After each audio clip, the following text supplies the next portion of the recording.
Dear friend, this is not a confession. There is nothing to confess. I would have to feel guilty for that.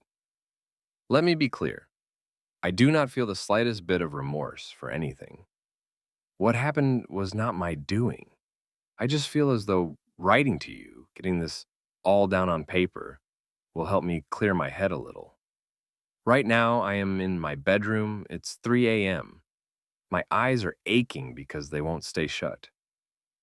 I was ruminating on this, wondering why exactly it was happening to me, when I had a thought. Maybe if I tell you about her eyes, I will be able to close mine.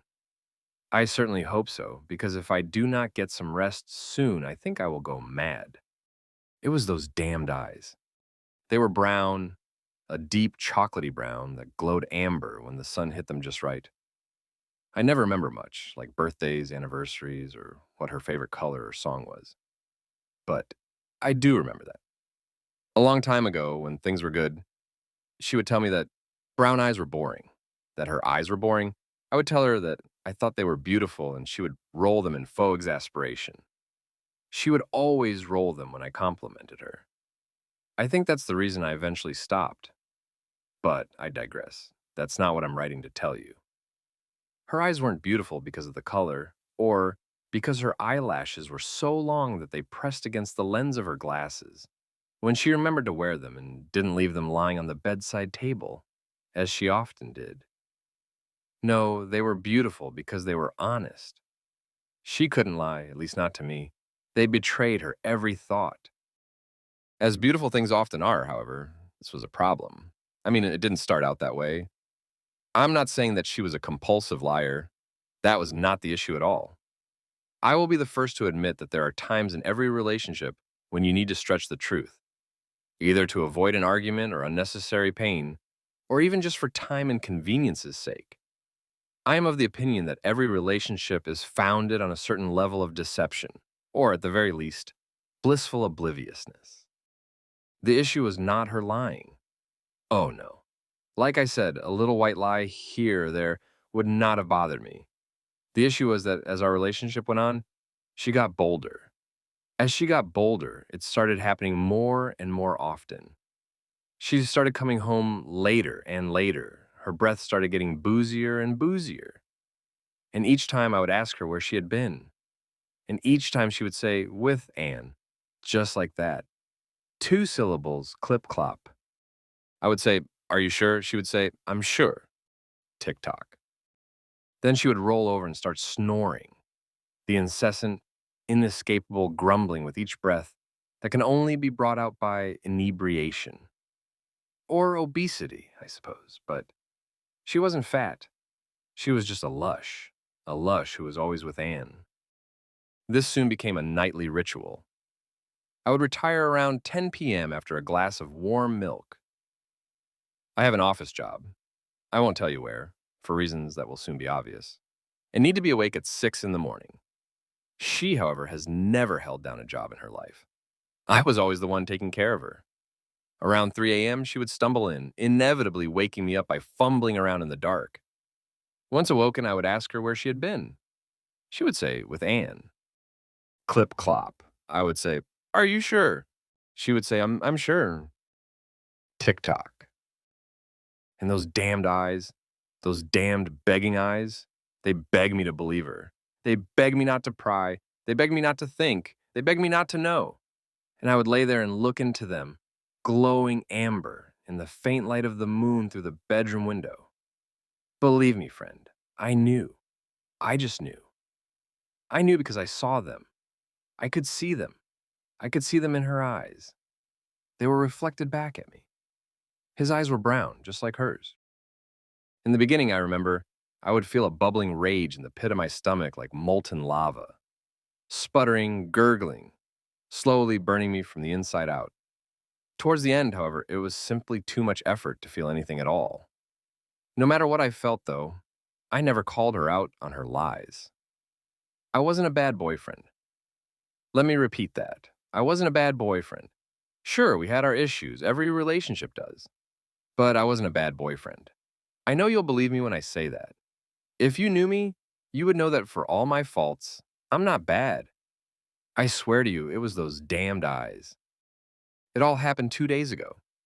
She came home late, as usual. It was exactly 3:34 a.m.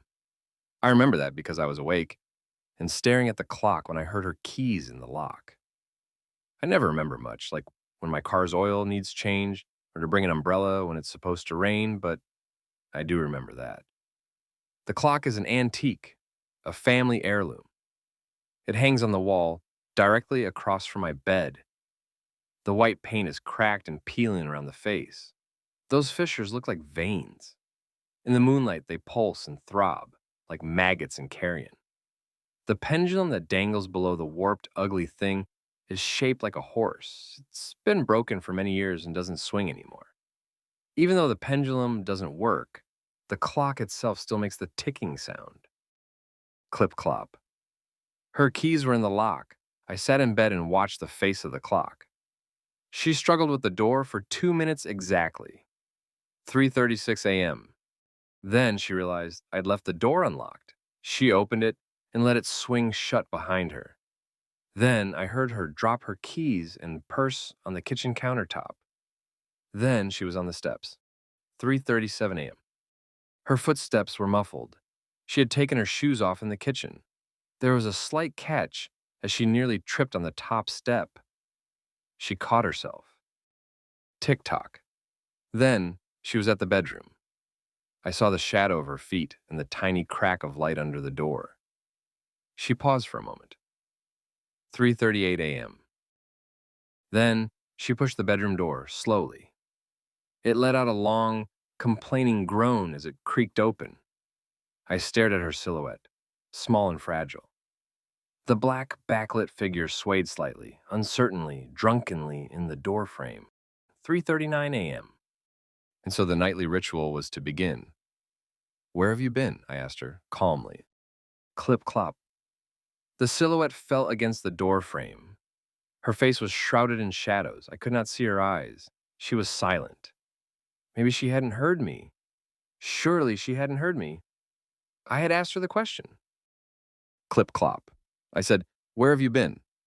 I waited for her to look at me with those damned eyes. I waited for those 2 syllables. Tick-tock.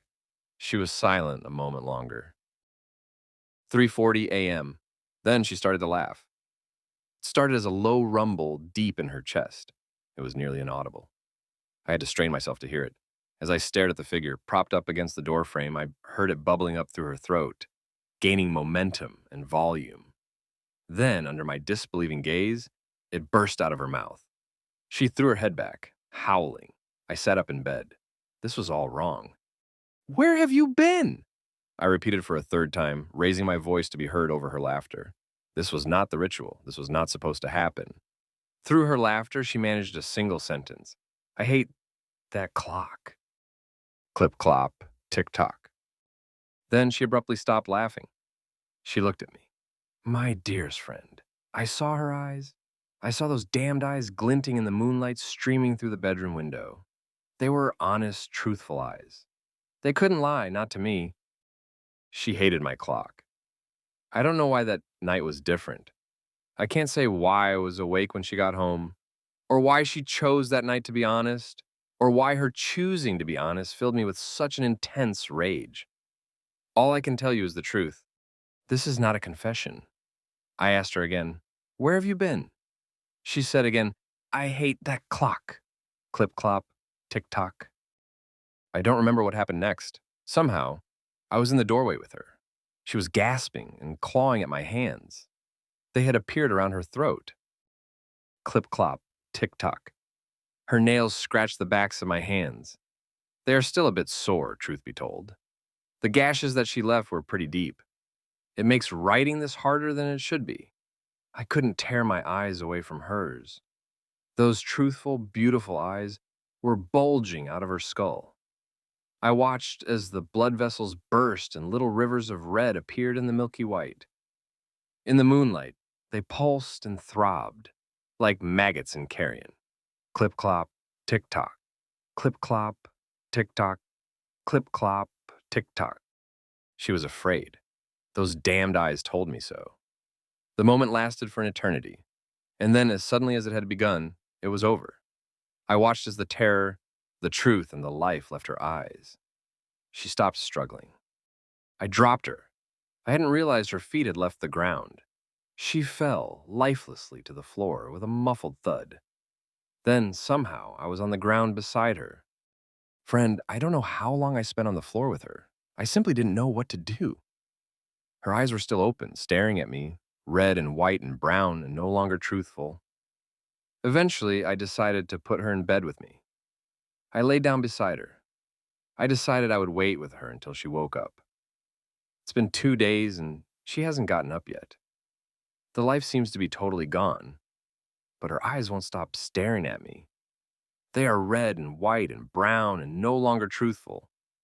I don't know how much longer she will last before she starts to stink. I'm not sure what to do. All I know is that it wasn't my fault. It was those damned eyes.